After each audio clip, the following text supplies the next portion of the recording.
You know, Disney, ESPN is taking this very serious, where we don't know if Shannon will be employed with ESPN after this. Is Shannon Sharpe's towering media empire, built on unfiltered opinions and headline-grabbing interviews, about to come crashing down?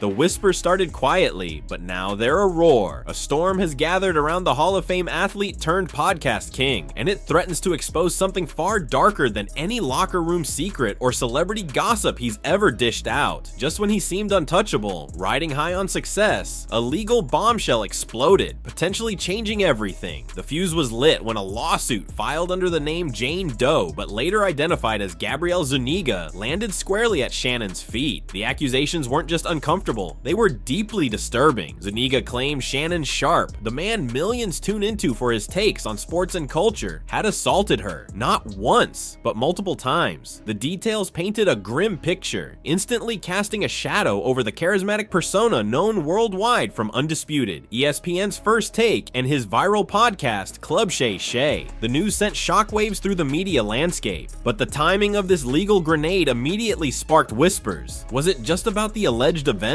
or something much bigger? And rumors are now swirling that he's going to be fired from his job at ESPN, not because of this incident, but because of multiple incidents over the last.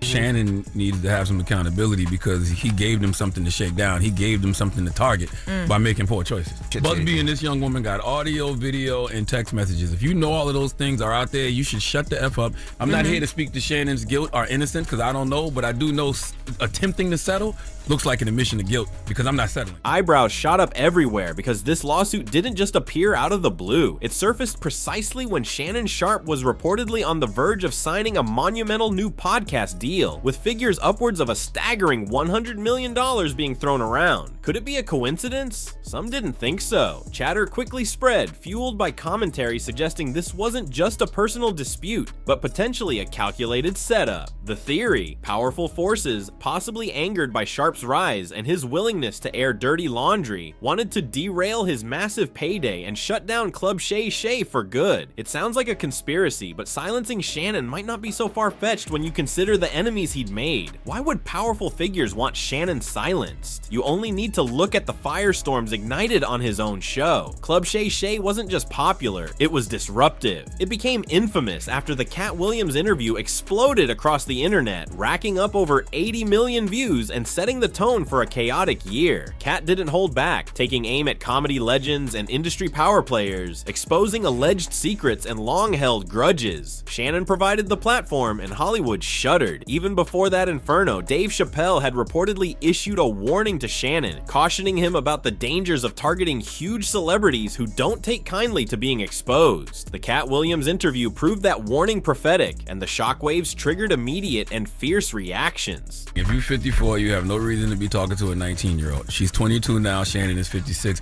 I'm so glad that audio of Monique went viral yesterday. The fallout was brutal. Cedric the Entertainer found himself in the crosshairs, accused by Cat of stealing jokes. Cedric fired back hard, calling Cat's claims revisionist history and defending his decades-long career. Then Kevin Hart jumped into the fray. Already having a long and bitter history with Cat, Kevin didn't mince words, essentially calling Cat a clown. Cat had accused Kevin of being an industry plant, a manufactured star. Kevin retorted that Cat was just difficult and unprofessional. Shannon's platform became the arena for these public brawls, leading critics like Meek Mill to accuse Sharpe of being selectively loud, targeting black figures while staying quiet on others. It felt like Shannon wasn't just hosting interviews, he was potentially fueling industry infighting. Just as the dust seemed to settle from one firestorm, another guest arrived ready to pour gasoline on the flames. Monique walked onto the Club Shay Shay set and unleashed her own torrent of accusations. Following Cat's lead, she held nothing back, calling out industry giants Oprah Winfrey and Tyler Perry by name. She detailed her claims of being blackballed after refusing to do unpaid promotion for the film Precious. Monique also took aim squarely at Kevin Hart, accusing him of pretending to support her privately, while ultimately betraying her to stay in the good graces of the powerful figures she was challenging. The interview intensified the perception, fair or not, that Shannon Sharpe had an agenda, specifically providing a stage for attacks against established black entertainers. While this celebrity drama boiled over publicly, the lawsuit against Shannon contained deeply disturbing claims being handled behind closed doors. True. Sit your old down and go find somebody your age and build a family with them. As I said yesterday, men, we need stability and we need discipline. Digging into the lawsuit filed by Gabrielle Zuniga reveals allegations far darker than industry beef. The documents laid out a troubling power dynamic, highlighting the significant age difference. Zuniga claimed she was just 19 when the relationship began, while Shannon was 54. Her suit detailed multiple alleged instances of non-consensual sexual acts, claiming Shannon ignored her pleas to stop. The accusations included physical force and manipulation. Perhaps most chillingly, Zuniga alleged that Shannon secretly recorded their intimate encounters without her consent, later sharing these private videos with others despite promising they were only for personal use. These harrowing accusations set the stage for a brutal legal fight, complete with high-stakes offers and counterattacks. And she says that she alleges that the was brutal, like it was very it was aggressive. Now this woman is alleging that Shannon Sharpe her multiple times over the course of a 2-year relationship. The relationship that they had was because at that point she said that they were in a they were in an actual relationship. They were in Vegas together. So when that happened, she had already kind of been, in this thing where he's verbally abusive allegedly, but she thought that they were together.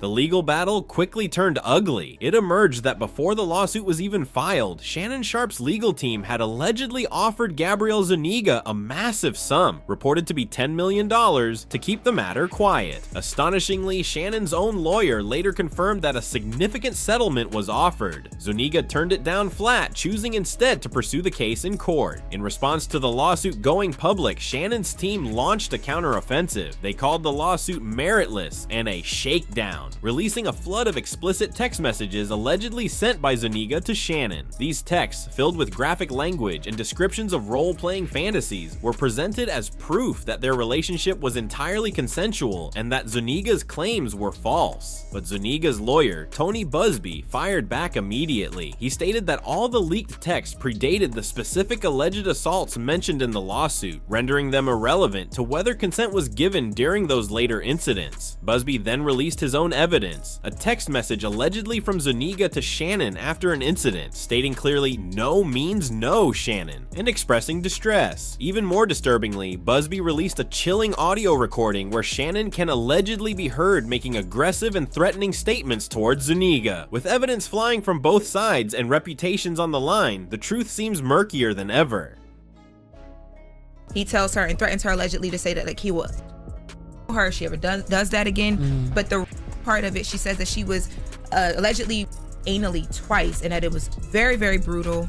The ensuing legal battle became a messy public spectacle, characterized by aggressive tactics and shocking revelations. One of the most stunning disclosures was the confirmation, reportedly even acknowledged by Shannon Sharpe's own legal counsel, that a substantial settlement offer, figures cited hovered around $10 million, was indeed made to Gabrielle Zuniga before she filed the lawsuit. The implication was explosive. Why offer such a massive sum if the claims were entirely baseless? Was it an admission of guilt or a desperate attempt to protect a valuable brand from catastrophic damage? Zuniga's rejection of this 8-figure sum added another layer of complexity. If her primary motive was financial gain, why turn down millions to face the trauma and uncertainty of a public court battle? In retaliation for the lawsuit proceeding, Sharpe's team launched a blistering counterattack. They vehemently denied all allegations, branding the lawsuit a blatant and cynical attempt to shake down Mr. Sharpe for millions. Their primary weapon was the release of a series of highly explicit text messages allegedly sent by Zuniga to Sharpe prior to the alleged incidents. These texts, featuring graphic descriptions of desired acts, including mentions of dog collars, choking, specific sexual requests, and even proposals involving pregnancy, as crudely detailed in the competitor transcript, were presented as undeniable proof of a consensual relationship involving intense role-playing and fantasy. The argument was clear. Zuniga's claims of non-consent were contradicted by her own prior communications. However, Zuniga's lawyer, Tony Busby, swiftly countered this narrative. He forcefully argued that all the texts released by Sharpe's team were dated before the specific assaults alleged in the lawsuit. Therefore, he contended, they proved nothing about whether consent was given or withdrawn during the actual incidents in question. Busby then dropped his own bombshells. He released a text message allegedly sent by Zuniga to Sharpe after one of the alleged assaults, reportedly reading, "I cried when you left because I begged you to put protection on and not put it in my behind. And you didn't listen. I don't care what our history is. No means no, Shannon, and I don't know how to process this. Sharpe's alleged simple reply, asking to call later, seemed chillingly inadequate. Busby didn't stop there. He also released a disturbing audio clip in which Shannon Sharpe can allegedly be heard threatening to choke Zuniga. Busby described the audio not as playful banter, but as disturbing, aggressive, and dangerous, claiming it revealed the side of Sharpe that caused Zuniga to flee Nevada and sever all contact. Busby even accused Sharpe's lawyers of breaching a confidentiality agreement related to their earlier mediation attempts, further escalating the legal hostilities.